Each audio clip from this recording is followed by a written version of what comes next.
Hi, I'm Manu Sankaran. I have a 17-year-old boy who's in the autistic spectrum.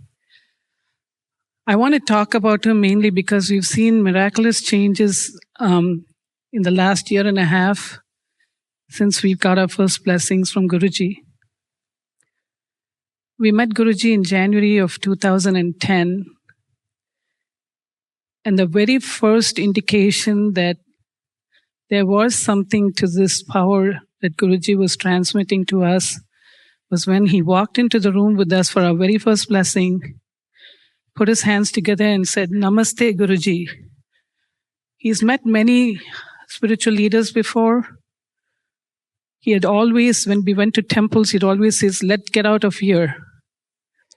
I always sensed there was some energy that disturbed him when we went places. So we got our very first blessing. We went home. A couple of days later, he started throwing up and he was coughing for 10 days. He had a lot of respiratory infections that came periodically over the years since he was 9 months old. But after those 10 days of coughing, it went away, and since then, he's not had a respiratory infection at all. For 3 days after the very first blessing, he came up to me and put his hands on my face and said, "I love you, Amma." And that was the first time he said it without me asking him to say it to me. That experience was very moving for me. As a mother, I had waited 16 years to hear my son say, "I love you." Also, after the very first blessing, he had had cherry allergy for many years. Guruji had told him, "You can eat anything you want, Sean." So he went to the store, got himself a bottle of cherry juice, and said, "Guruji said I can have anything I want," and drank it. There was no allergic reaction. Next time he went to the store, he got some real cherries. And again, he was fine. We continued to get a lot of personal blessings. And every time we went to see Guruji, we would have to wait at least 45 minutes. We knew there was a reason why Guruji was making us wait. He would get very restless initially, but as time went on, he got comfortable with it. And about 5 months ago, he sat in a room without asking for a cell phone or an iPad to distract him, and just closed his eyes and sat for 2 hours. He was always a hyper child, extremely hyperactive as a young boy. But over the years, we did lots of therapy, and there were some improvements.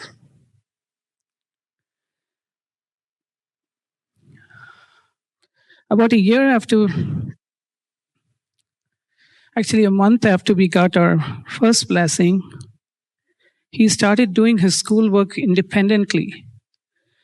I asked him, "If I don't help you, how are you going to do it?" He said, "If I don't know, I'll go ask my teachers. I'm a grown boy now. I can do it by myself."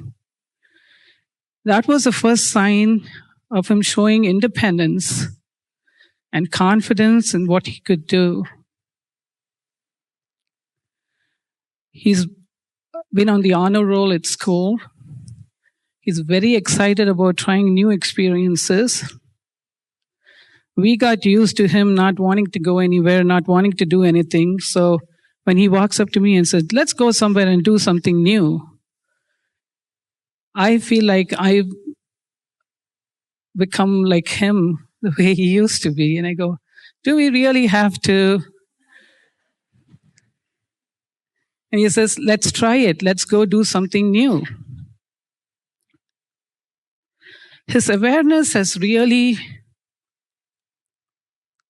been much better than it ever was. Wherever he goes, people always ask, "Where's your son?" if we go there without him. And wherever he goes, he pays attention to what is going on around him. He starts talking about it. Social skills and emotional receptivity within them is a challenge for children in the autistic spectrum. In the past, when he couldn't express himself, he would just shout, scream, and throw a tantrum. But ever since we started getting our blessings, he's able to tell us, he says, "I'm frustrated that I can't do this now. I'm very sad." After the first couple of months of our blessings, one time he said, "I'm feeling very sad." So I told him, "Go up to your room, close the door, and cry." And so he got used to doing that. There was an occasion at school where the teachers had asked him to write a little note in his diary about his day when he came back to school the following Tuesday. And one of the things that when the teacher sent it to us and we read it, he said, "Yesterday I got my blessings from God and I felt wonderful." We started noticing he's much more vocal. He's experiencing a lot more emotions, a variety of them, and he expresses them at a very age-appropriate level. He always says, "Guruji has told me I can be anything I want when I grow up. And I'm going to do this and I'm going to do that." His teachers are very excited. They've seen his progress in the last year. And what they noticed is the way he's able to calm the other children in his classroom, who are also children with challenges. There was one boy who was having a major meltdown, flinging things, unable to settle down. He walked up to him, tapped him on the shoulder and said, "Tough day, huh? Don't worry, tomorrow will be a better day." And the boy calmed down and the teachers didn't know why and how.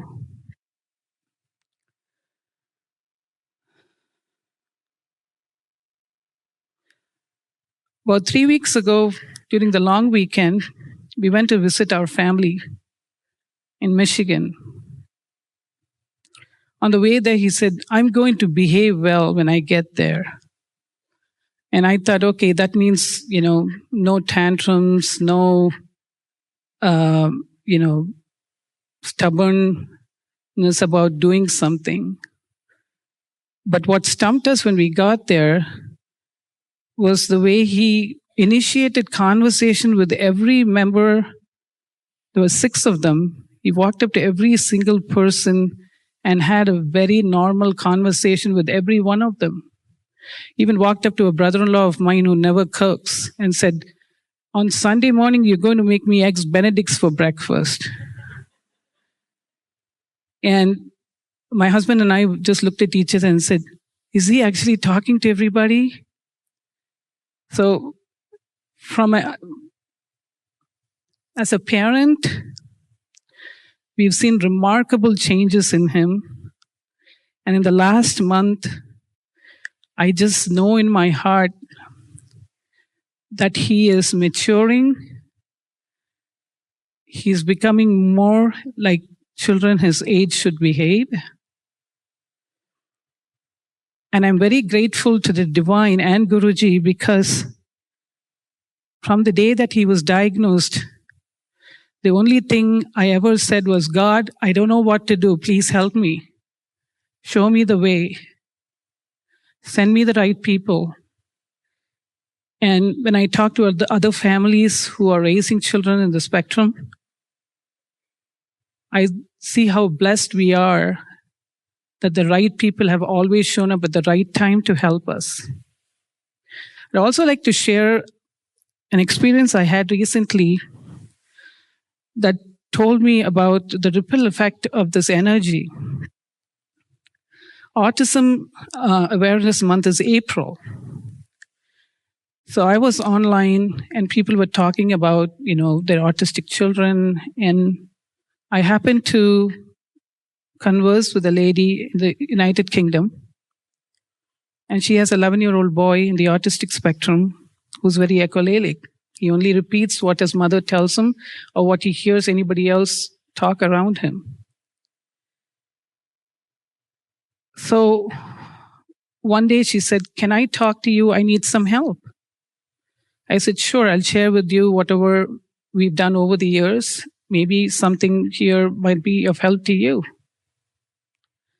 So she and her husband came on Skype and we chatted and we exchanged information. And the next day, the boy came on Skype and got very excited, started clapping his hands, jumping up and down. And she introduced me and said, "That's Auntie Anu." And he said, "Auntie Anu," and just clapped and always laughing. About 2 weeks later, the same boy one day told his mother, she came on Skype and excitedly told me, "Can I log on to the video chat with you for a moment?" I said, "Sure." She said, "My son just told me, 'Mommy, sit, call Auntie Anu computer.'" This is a boy that only repeated what people told him. And for the first time, he was initiating conversation and he gave his mother directions to do something. When I heard that, I had tears in my eyes. I know it's a very challenging and difficult journey for families that raise children in the autistic spectrum. But this energy has shown me that we can reach so many families out there that need this help simply by talking to them, because this energy has a ripple effect. I'd also like to share a little bit of the statistics. When my son was diagnosed in 1996, the incidence of autism was 1 in 10,000 children diagnosed. About 10, or even 5 years ago, the numbers dropped dramatically. It was 1 in 150 children, mostly in states like New York, Florida, California, Illinois, and Oregon, where the diagnosis rate was 1 in 150 children. Last October, I was at a game at Northwestern University, which was an autism awareness game. And I saw the statistics up on the board, and I was stunned because it said 1 in 125 children are diagnosed in the autistic spectrum, of which 1 in 91 were boys. And in May, we went for an autism walk at the Botanic Gardens in Glencoe. Walking down, I was shocked to see that the numbers had changed. The diagnosis rate was 1 in 110 children diagnosed in the autistic spectrum, and 1 in 70 boys diagnosed in the autistic spectrum. This is an epidemic. We are all going to encounter somebody who's raising a child with autism. And we should do anything we can to lend them a helping hand. Thank you.